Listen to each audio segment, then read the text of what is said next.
আল্লাহ তাআলা যখন পৃথিবী সৃষ্টি করলেন, পৃথিবীটা তখন অনেক জোরে কাঁপছিল।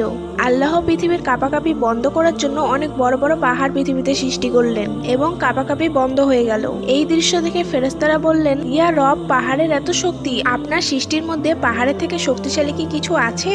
আল্লাহ বললেন, আছে, লোহা, যা দিয়ে পাহাড় কাটা যায়। লোহার কথা শুনে ফেরেশতারা অবাক, লোহা পাহাড়ের থেকে শক্তিশালী? ফেরেশতারা প্রশ্ন করলেন, তাহলে আপনার সৃষ্টির ভিতরে লোহার চেয়ে শক্তিশালী কি আছে? আল্লাহ বললেন, আছে আগুন, কারণ আগুন দিয়ে লোহা গলিয়ে যায়। ফেরেশতারা প্রশ্ন করলো, আগুনের থেকেও শক্তিশালী কি কিছু আছে? আল্লাহ বললেন, আছে পানি, আগুনের ওপর পানি দিলে আগুন নিভে যায়। তারা বলল, পানির থেকেও শক্তিশালী কি কিছু আছে? আল্লাহ বললেন, আছে বাতাস, কারণ বাতাস পানিকে একদিক থেকে আরেক দিক নিয়ে যায়। ফেরেশতারা আরো অবাক হয়ে বললেন, তাহলে বাতাসের থেকেও কি শক্তিশালী কিছু আছে?